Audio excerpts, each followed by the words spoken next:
Hello, my name is Richard Waugh from Zycus, and welcome to our procurement performance video. Today's topic is the 12-step strategic sourcing success, and this will be a three-part series. And in part one, we'll deal with the first 4 steps that comprise the strategy formulation phase.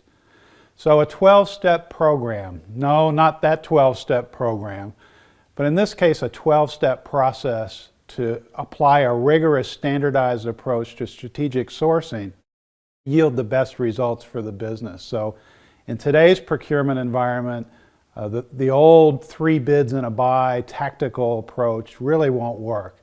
As global supply markets grow more and more complex, and more today, businesses are competing on the competitive advantage that they can create with their supply chains and their strategic sourcing process. So dealing with those first 4 steps of strategy formulation, step 1 is to analyze spend and gain visibility.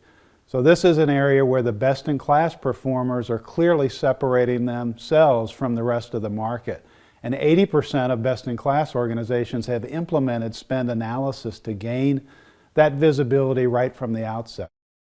They're 60% more likely than all the others in the market to have access to classified and cleansed spend data, such that they can look and drill up and drill down at spending across business units, across categories and locations. Step 2 then, once they have access to that information, is to analyze the opportunities that present themselves.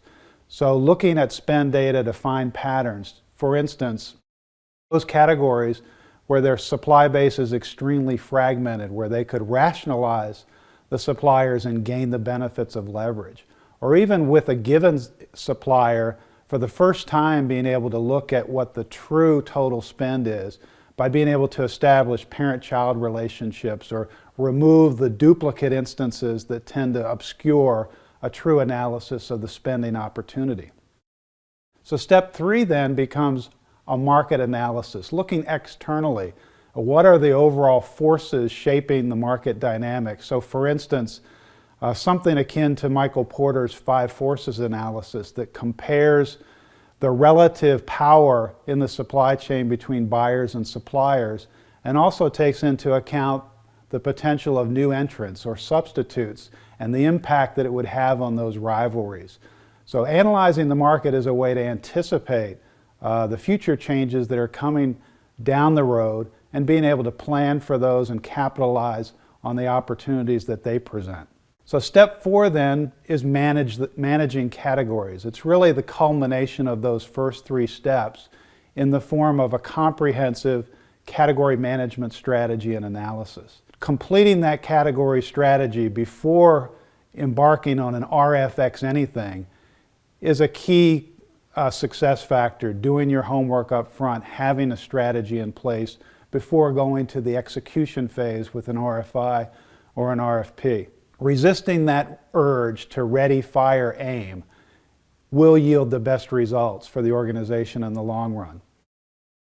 After all, the first word in strategic sourcing is strategy. So getting to this step 4 in the process and having a strategy that you can execute is key to success. And really defining what the best strategy is specific to a given category or supply market.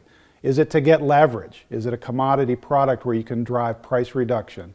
Is it risk management, assurance of supply, where the resources are scarce and a premium needs to be placed on ensuring availability of those resources? Is it a very close strategic partnership arrangement with a key supplier that has a proprietary or unique technology or process? Or is it a niche, something you want to design out because there's nothing strategic and no way to get leverage on the particular supply base? First 4 steps are really formulating the strategy.